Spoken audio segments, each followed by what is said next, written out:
Hey friends, welcome to my channel. Do you spend all your money within the first week after your salary? It may be a sign that you are a lax spender who simply doesn't know how to handle money. Sometimes financial problems are not just indiscipline, but almost a diagnosis.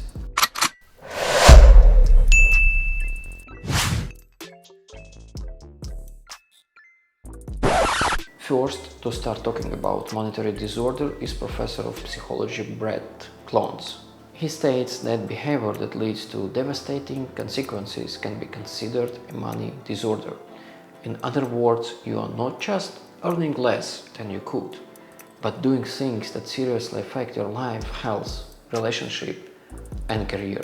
What are the symptoms of monetary disorder? You don't talk about money. You do not admit that you have problems, and you prefer to tell everybody that everything is fine. You suddenly, without the reason, begin to spend significantly more or significantly less than before. You are using credit cards to basic purchases like groceries, or you get a new credit card to pay off the old one. This behavior suggests that you have ignored your problems for quite some time and now they have acquired a dangerous skill. When you think about money, you feel anxious and depressed. You get mad when somebody talks about their finances. You hardly focus yourself to spend even on your really necessary things, and after each trip to the store you are upset for a long time. You often make impulsive purchases beyond your means and then you feel guilty. Now, when we understand the symptoms, let's get clear what are the types of monetary disorders. Type number 1, compulsive spending. That is an addiction to shopping and irresistible desire to go shopping. This condition is also called shopaholicism, and about 6% of people are exposed to it. Before making a purchase, a person feels uplifted and enthusiastic, and when money is spent, he feels guilty and depressed. Type number 2, extreme savings. This is an opposite situation.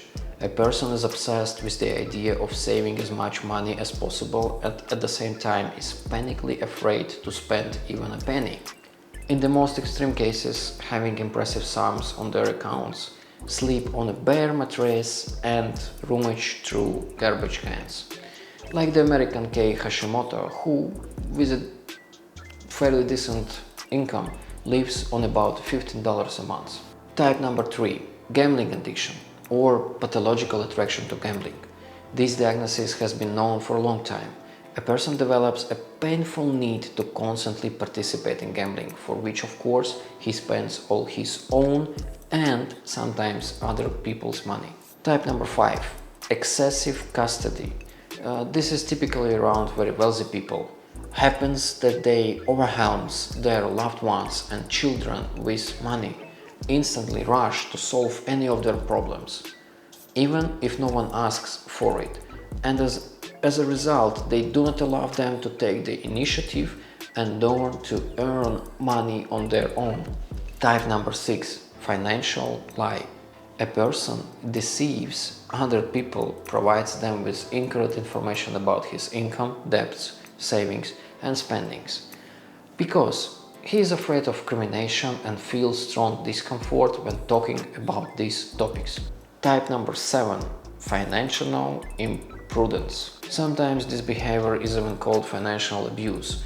The bottom line is that parents involve children in their material problems and provide information that, due to their age, they do not need to know yet. For example, they constantly complain about the lack of money, admit that they can be fired, or ask the child to communicate with collectors. Since children in this situation are completely helpless and cannot earn money on their own, then after such requests and statements, they experience severe stress and do not feel safe. If you know more types of monetary disorder, feel free to share in the comments. So, we know the symptoms, we know the types. Let's talk about causes of monetary disorder. Cause number 1, mental diseases. Inability to handle money, compulsive spending, addiction and denial of financial problems can be all manifestations of mental disease. For example, depression or maybe bipolar disorder. Cause number 2, settings. There still exists the idea that money is something bad and you don't want to earn them all.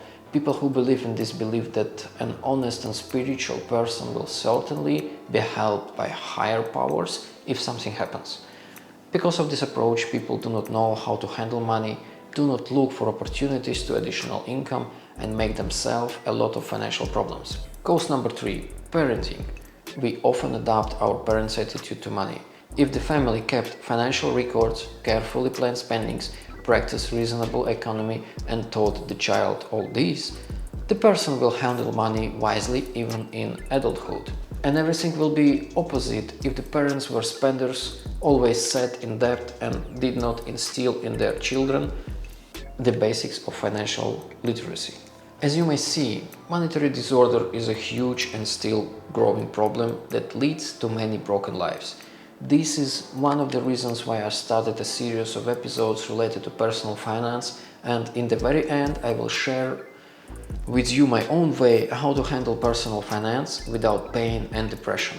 Don't forget to hit like and subscribe buttons. But what to do if you feel that you have monetary disorder? Let's move step by step. Before we begin, you should understand that as a result, no one but you will fix this situation. You have to admit, at least to yourself, that your spending, debts or extreme savings can ruin your career, relationship, family.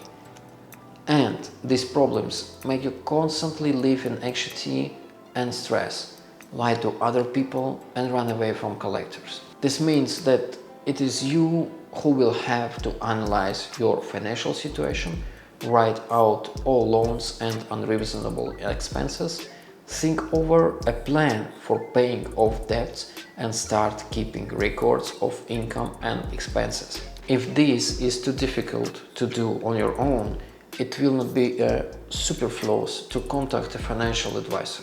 Financial advisors are professionals who can either teach you how to manage your finance or even manage your finance instead of you. In parallel, I suggest you to ask for help. For example, tell your family about everything, or contact a psychotherapist who will help you understand the causes of your unreasonable spending, addictions and other problems grow from.